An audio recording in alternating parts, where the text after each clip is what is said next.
Hey everybody, today we'll be answering the question, how do you even buy a hotel at 25? Stick around at the end of this video if you want to see what we're doing at the hotel today. Please like and subscribe. I know that I say that a lot, but it really does help the videos grow. If you press that like button, it takes you 2 seconds. Nobody even has to know you pressed it. Just press the like button. If you're interested in seeing what we're doing here, then please subscribe and follow along as we walk you through our 60-day challenge. And I throw out little tidbits on just basically being a hotel owner in general, hopefully trying to answer anybody's questions, and hopefully get it down without too much of the kids screaming in the background. So I tried to distract the kids today. We blew a bunch of balloons, and my thought was he could play out there while my wife is trying to finish her work, and then I can get this recording done. We'll see how it goes. All right, guys. So the question is, how do you buy a hotel at 25 anyways? And I figured the easiest way to answer that question is just to kind of walk you through how I did. So if you don't know, I'm 32 now, and I've had the hotel for 7 years, and it has been a challenge. And most of the stuff up until now has been kind of just reviewing of lessons learned and things that kind of show what we've done in the past and what we're planning to do. So now I'm going to kind of go more into the financial planning side of it. How do you actually make it happen? How do you get enough assets to be able to even buy a hotel? And, just kind of motivational thing for those of you guys out there that are actually struggling and you're hustling, trying to get to this point. Okay. So a little bit about me. I grew up very poor. Grew up in Socorro, New Mexico. My dad worked for a dental office, doing the front end of the house type stuff. And my mom was a stay-at-home mom most of my life growing up. I learned from an early age that it makes sense to kind of squirrel away money. So frugality right off the bat. At 18, I didn't know what the heck I wanted to do in life. Had no idea what I wanted to major in college. No idea what I was going to be doing.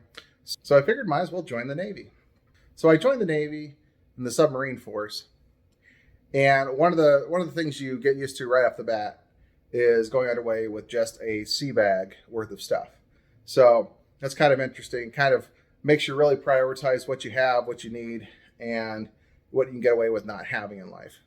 So joining the Navy was actually really useful because it meant that I was not in port to spend the money. So it kind of racked up. Money was able to kind of accumulate. At 18, I bought my first house. I rented out the rooms to my buddies, and that worked just great pretty much for the next couple of years until everybody either moved away from that duty port or got married and wanted to move out or whatever. And then I ended up running it out with a property manager there in Washington. Meanwhile, I got out of the Navy and at 22 started at the University of Nebraska-Lincoln. I bought a townhouse, rented out the rooms in the townhouse. Again, so one of the key things here was on the house in Washington, on my first house, I made a habit of trying to pay twice as much as the mortgage, just because, again, at 18, I wasn't really sure what else to do with my money. I didn't want to spend it. So I kind of carried that habit over into my townhouse.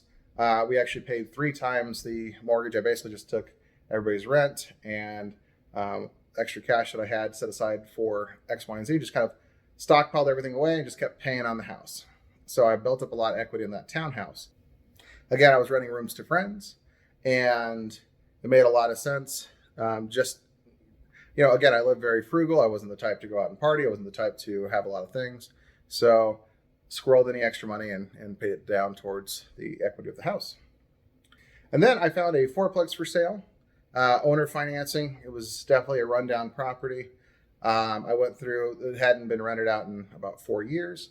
I went through, renovated it, fixed it up, painted it, made it look pretty, did the things the city wanted us to do to get it back into compliance, and started renting out those units. The fourplex was a big fixer-upper, but it did a lot for me. I was able to pay it off in 7 years. So again, going with that snowball method of just throw everything at it.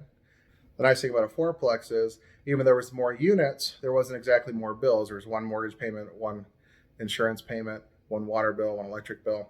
So as long as we set up on that, it was pretty much the same as a house, but it had 4 times the income.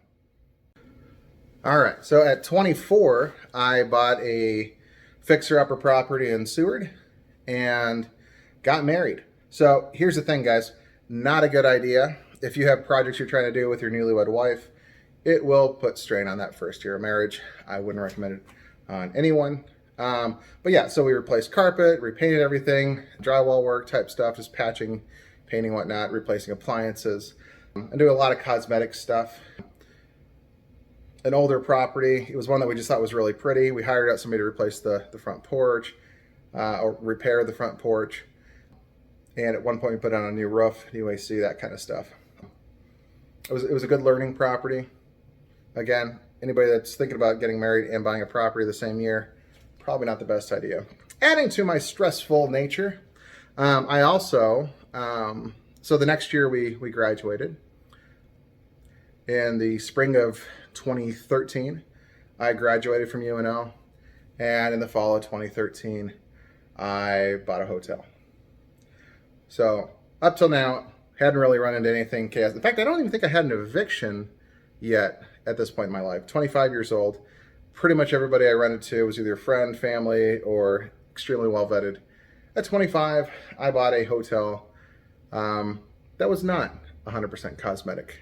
It had a lot of fundamental issues. Watch the old videos if you want to hear more about that. But anyhow, so buying that hotel required a few things. It required absolutely all that equity that I'd saved up paying down my properties early. And I had to basically guarantee the bank that they could take all those properties from me if the hotel doesn't work out. Another reason why you might wonder, why is he so motivated to get this? I have literally all my eggs in this basket. So yeah, the hotel has a lot of sweat equity in it. Unfortunately, sweat equity on a hotel does not go as far as sweat equity on a rental property or a regular property or a flip. So unfortunately, all the work I do in it, nobody can see it. It's not, again, expenses. Things that break on a hotel are a lot more expensive than things that break on a rental property. So again, the 3 things that allowed me to buy it: the amount of equity, the amount of collateral I had set aside for it, the fact that it was a fixer-upper and no one else really wanted to buy it, and the person selling it was willing to lower the price down to what I could afford, and what I was able to borrow. And finally, the fact that I, actually was willing to ask. You don't know until you ask, guys. And there's a lot of people out there that'll say that this kind of stuff is crazy, and for the most part it is, and that's why nobody thinks about trying it. Nobody buys a hotel at 25. Why would you think you can buy a hotel? Nobody buys a house at 18. Why would you think you would qualify for a house? Well, worst case scenario, they tell you no. Best case scenario, you get what you're trying for. Anyhow, so that's kind of my, very fast-paced history of rental properties, 18 through 25, now 32. Haven't made a lot of progress since then. No, I've learned a lot. The contractors and contacts I now have in Lincoln, the amount of understanding I have about commercial properties, even just what I know how to do with cosmetic fix-up type stuff, I feel like that the School of Hard Knocks, I've probably learned, 10 times the amount of stuff I would have learned had I been doing it the normal way, buying more properties. If you like this kind of content, and if you want to hear more stuff like this, leave a comment down below. I'm trying to decide, what exactly, how could I help? What's the purpose of this YouTube channel? What information could I give out that people actually want to hear about? If you're just here to kind of check out what we're doing at the hotel, by all means, it's coming up next. Here's what got done today. A lot of painting type stuff. And I'll be heading back this weekend to get started on the next phase of remodeling. So a lot of exciting stuff coming up. 40 days remaining on our 60-day challenge.